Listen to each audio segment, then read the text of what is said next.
Bonjour à toutes et à tous. Aujourd'hui, on va tout simplement revenir sur la première partie et plus précisément sur les 4 premiers épisodes de la saison 3 de The Mandalorian qui compte de mémoire 8 épisodes. Et donc je me suis dit que ça pourrait être assez sympathique de me donner ma première impression sur la première partie tout simplement de cette saison 3. On va commencer tout simplement avec le duo Mando-Grogu qui fonctionne tout simplement parfaitement pour moi.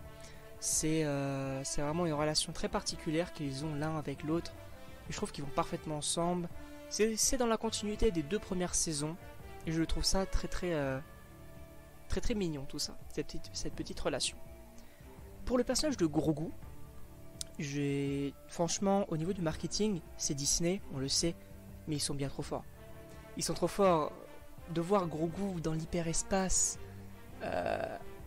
qui regarde les créatures et tout, qui va faire un câlin à Mando pendant qu'il dort, ils sont bien trop forts.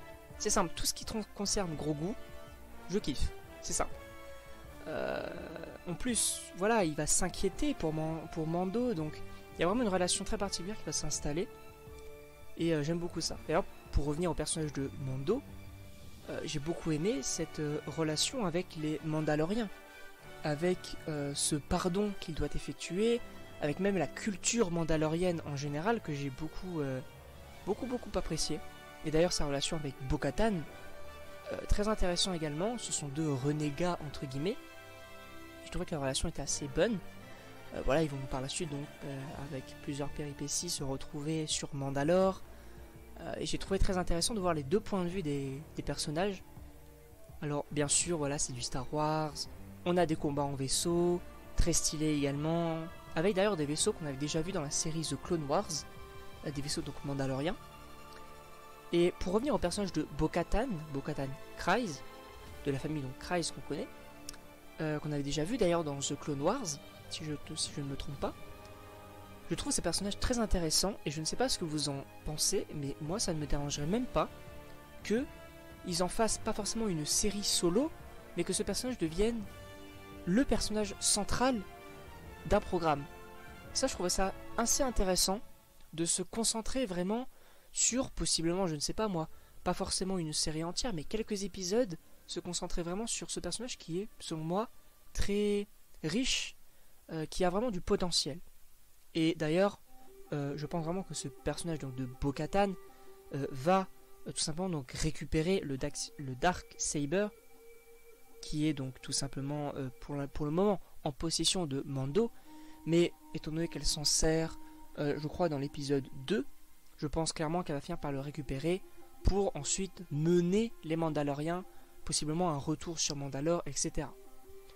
Bien sûr, dans cette saison 3, ou en tout cas dans ce début de saison 3, on va avoir pas forcément des caméos, mais on va avoir le retour d'anciens personnages qu'on connaît parfaitement de la saison 1 et de la saison 2.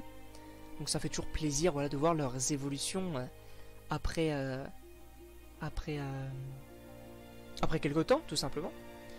Et par contre, je vais parler donc de l'épisode 3, qui se concentre sur le personnage du docteur, je ne me souviens plus vraiment de son nom, mais le docteur qu'on aperçoit notamment dans la saison 1, qui veut faire des expériences de clonage en lien avec Grogu, il me semble.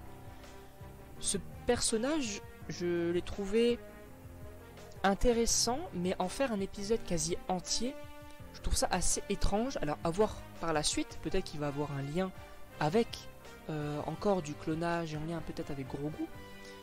Par ailleurs, dans cet épisode 3 concerné donc sur ce personnage, j'ai trouvé très intéressant de voir la planète Coruscant, mais cette fois sous la Nouvelle République. Voilà, on n'est pas sous la République comme c'était dans les épisodes 1, 2, 3, ni sous l'Empire, mais là on la voit plutôt sous tout simplement la Nouvelle République. Et j'ai trouvé ça intéressant aussi de voir que la Nouvelle République, c'est pas non plus tout beau tout rose.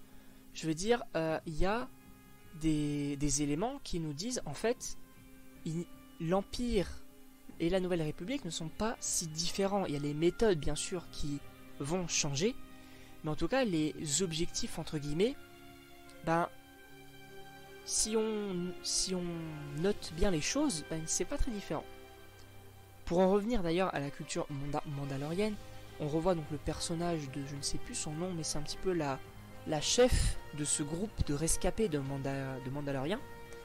Et donc j'ai trouvé ça aussi intéressant bien sûr de la revoir, elle qui va nous parler du credo, de la loi suivie par les Mandaloriens, bien sûr telle est la voie, on la connaît, this is the way, et bien sûr donc cet épisode 4 que je viens de voir donc à l'instant, j'ai adoré voilà voir donc la continuité bien sûr du personnage de Bo-Katan qui encore prend de l'ampleur, d'où ma théorie sur une importance beaucoup plus forte, voire possiblement un programme solo sur elle, mais également le personnage de Grogu qu'on voit se battre tout simplement, et donc j'ai trouvé intéressant également donc de voir sa psychologie antérieure, de voir tout simplement comment il a vécu l'ordre 66 avec les Jedi notamment.